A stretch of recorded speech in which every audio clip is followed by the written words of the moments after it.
He wore the badge. He took the oath. He swore to protect and serve. But behind closed doors, Matthew Alan Thomson broke every principle that defines justice. He wasn't just a man in uniform. He was a man hiding behind it, a predator cloaked in authority. And today, after years of inflicting pain, humiliation, and terror on his ex-wife, justice has finally caught up with him. Sentenced to 2 years and 3 months behind bars, the former South Australia police detective now finds himself on the other side of the law, stripped of power, stripped of excuses, and stripped of the protection he once exploited. But while the prison bars close behind him, the trauma he left behind remains painfully wide open. His ex-wife, Stella, stood tall and fearless outside the court, speaking not just for herself, but for every woman who has been silenced. For every child who's seen the unspeakable. For every victim who was told to stay quiet, to endure, to survive. She stood not with vengeance, but with clarity and courage. No sentence can match the lifelong trauma, she said. And she's right, because when the violence is from someone who vowed to uphold the law, the betrayal cuts deeper. When you cry for help and the institution ignores you, the system itself becomes complicit. This wasn't just a personal failure. It was an institutional collapse. For 5 years, from April 2013 to February 2018, Stella endured 6 documented assaults at the hands of a man trained by the very justice system meant to protect her. But how many others go undocumented? How many signs were overlooked? How many cries were unheard? Judge Anthony Allen didn't hold back. He made it clear, rehabilitation claims don't erase years of repeated violence. Frequency, severity, duration, these weren't isolated incidents, this was a sustained pattern of abuse.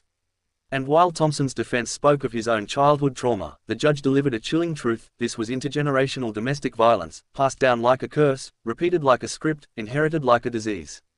But acknowledging a cycle is not a shield. It's a responsibility. It's a demand to break the chain, not to extend it. Stella, in her unshakable resolve, made that break.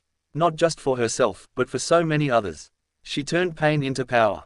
Shame into strength. Silence into a megaphone. I speak today for the women and children still living in fear, she said. For those who were turned away.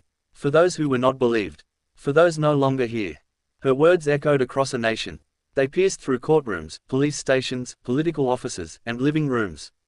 They dismantled the old narrative, that abuse only comes from strangers, that justice is blind, that systems cannot fail. Because this system did fail. South Australia Police, and police forces nationwide, now face a reckoning. Stella is demanding comprehensive reform. Not just apologies. Not just awareness campaigns. Real change. Systemic change. Accountability from top to bottom. Because the danger doesn't disappear with a uniform. Sometimes, it's hidden behind it. For too long, victims who report abuse by police officers are caught in a labyrinth of silence. Internal investigations. Conflict of interest. Intimidation. A wall of brothers protecting one of their own. But this wall is cracking. Because brave voices like Stella's are refusing to be drowned out. She's not asking for pity. She's demanding justice. For herself. For her children. For every survivor who couldn't speak. My voice is my power, she said. And I'm using it to demand truth, justice and change. She refuses to carry shame any longer. And in doing so, she has passed that power to countless others. Because this is not just about Matthew Alan Thomson. This is about a system that needs to look in the mirror and confront what it sees. A police force that was ill-equipped to help her. A culture that let her abuser flourish. A legal system that often asks victims why they stayed, instead of asking abusers why they attacked. And yet, even in a world that failed her, she stands, not as a victim, but as a force of nature. With clarity. With rage. With hope. Today, Thomson is in a cell. But real justice. That comes only when no woman is ever ignored again. When the badge no longer hides the abuser. When the system protects the survivor, not the predator. When no victim is told to stay silent, to let it go, to move on. Change doesn't come from a sentence. It comes from listening to voices like Stella's. It comes from laws, from training, from oversight, from accountability that pierces even the highest ranks. It comes from us. So we listen, we act, we reform, and we remember, every voice raised against injustice is a victory. Every survivor who speaks is a revolution. Every story like Stella's is a call to burn down the old systems and rebuild something better, something safer, for all. Let this be that moment. Let this be that fire.